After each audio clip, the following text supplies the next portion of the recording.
Haay kabajamtoota daawwattoota koo nagaa waaqayyoo bakka isin jirtanitti isiniif haa baay'atu. Akkam jirtu nagaa fayyaa keessanii an nagaa koodha galanni waaqayyoof haa ta'u. Egaa har'as immoo biqiltuu aramaa kotkotaa akkasuma bishaan obaasaa wantoota tokko tokko waliin haasofna. Innis egaa yeroo akkanatti biqiltuu kana kotkotuu bishaan obaasu seenaan biyya arabaatti dabarse tokkotu akka muudannootti naaf dhufe. Innis biqiltuu bishaan obaasu kotkotuu kanneen kanaa baay'een siqiqachitti yeroon biqiltuu kana bishaan obaasu galgalaaf ganama gaafan isiniin jedhu naannoo sa'aatii 12tti jechuudha. Sana booda waanan hojii biraa eegaluu fi yeroo hundumaa ijaarsi madaamii ganama naannoo sa'aatii 12tti ka'eetii bishaan obaasii jedhee na cinqaa. Ani immoo yeroo sanatti hin jaaladhu jechuudha. Ganama ana qofa osoo hin ta'in eenyumtuyyuu ganama suphii sanaanii bishaan kanaa bishaan qorraa biqiltuu irra deemee obaasuu kana baay'ee isaa hin jaalatu. Keessattuyyuu biqiltuu yeroon bishaan obaasanii yeroo bunaati. Yeroo gannaa yaada biyya biraa hin beeku malee akka Beerutiitti yeroo gannaa bokkaanuu jira. Yeroo bunaati biqiltuu kan bishaan obaasanii.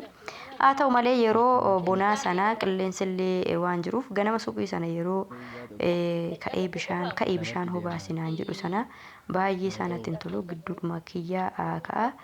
Akkasuma manneen hojjetaa ture fooqirra yoo ta'u gibbii bal'aas gara jalaatii waan qabaniif biqiloonni kan itti argaman suni gibbii bal'aa foonaa keessa jechuudha.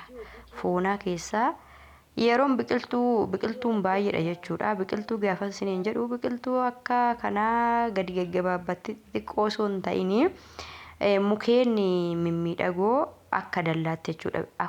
Akka biqiltuutti dhaabaniiti kan akka dallaa ta'ee gogordatee foonaa isaanii miidhagsuudha kan isaan halarratti wantoota garaagaraa dhaabanii. Fakkeenyaaf akkuma biyya keenyaa gaattiraasaa fi wantoonni garaagaraa eexoo wantoonni garaagaraa kun mukeen hin jirani. Akkasuma isaan immoo biqiltuudhuma fakkeessanii jechuudha. Gibbii ofii yeroo gogordattee jette gibbii sana akka miidhagsituu fi akkasitti dhaabanii jiru. Yeroo bubbeen jiru biqiloota sanarraa in harcaasa jechuudha. Gara gibbii keessatti harcaasa. Yeroo hundumaa hojiin siqiqu keessaa waa'ee biqiloota sanaati. Waggaan amma sanaa achi keessa hojjedhe kan baay'ee na siqiqsiisu ganamaaf galgala waa'ee biqiloota sanaati.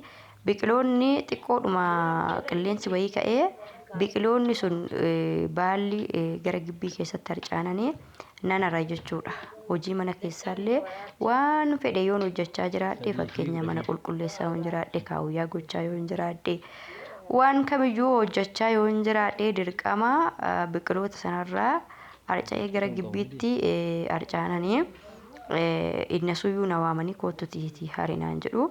Yeroon biqiltuu kana kotkotaa jiru akkasuma haramaa jiru bishaan obaasaa jiru immoo kan natti yaadatame seenaa sana jechuudha. Dhugaa dubbachuudhaaf keessattuyyuu yeroo iddoo biqiloonni dhaabbatee jiru sana bakka teessumaatu jira jechuudha. Galgalaa fi guyyaa sa'aatii booda jechuudha. Naannoo sa'aatii 9 akkasuma naannoo sa'aatii 12tti agar ciisichi isaanii ga'utti mooraa keessa taa'u jechuudha.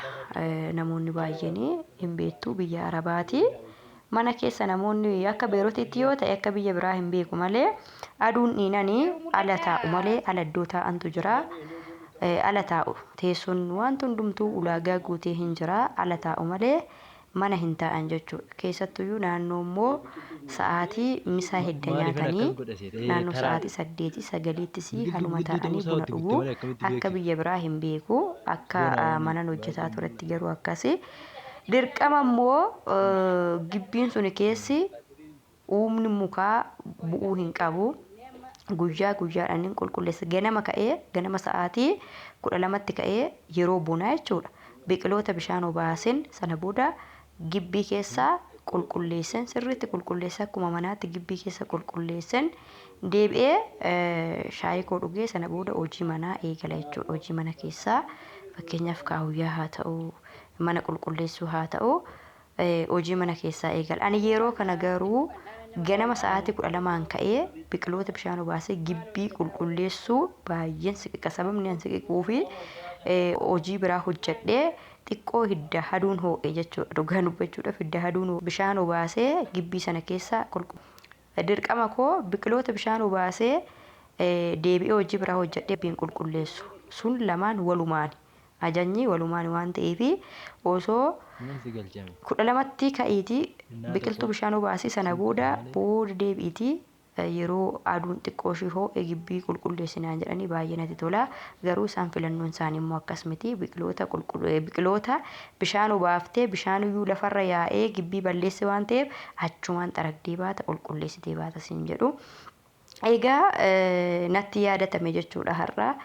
Baay'ee yeroon biqiltuu kana bishaan obaasuu akkanatti amma isa Itoophiyaa biqiltuu haga barbaaddee gibbiidha yoo qabaatte suuta jettee haala nama obaasaa jiru kanaanii obaafta. Gibbiis immoo wanti qulqulleessitu hin jiru gibbichi biyyoodha waan ta'eef kan isaanii egaa gibbiin liishoodha.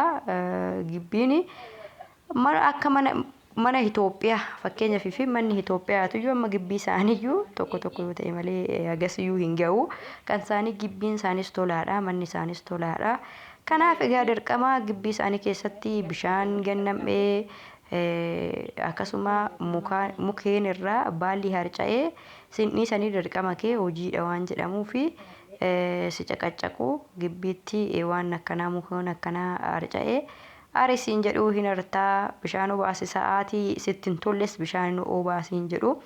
Amma fakkeenyaaf fi soo mana kee ta'e yookiin kan kee ta'e sa'aatii 12tti amma bakka gal yookiin illee xiqqoo tureen sa'aatii tokkollee naaf haa ta'u lamallee naaf haa ta'u yeroo sanan bishaan obaasetta inni sun immoo dirqama waan ta'eef biraa afuu hin dandeessu. Lakki sa'aatii akkanaa sa'aatii naa mijateen obaasaa jechuu hin dandeessu dirqama kee fudhatta.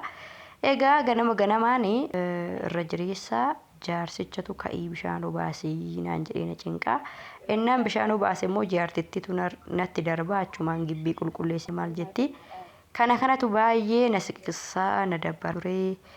Har'a immoo viidiyoo kana keessatti kanaaf yaadadhee isinii waraabe. Biqiloonni koosii kanaan dura viidiyoo isinii waraabeen ture. Haala kana fakkaatuun kan argaa jirtan hundee diimaa.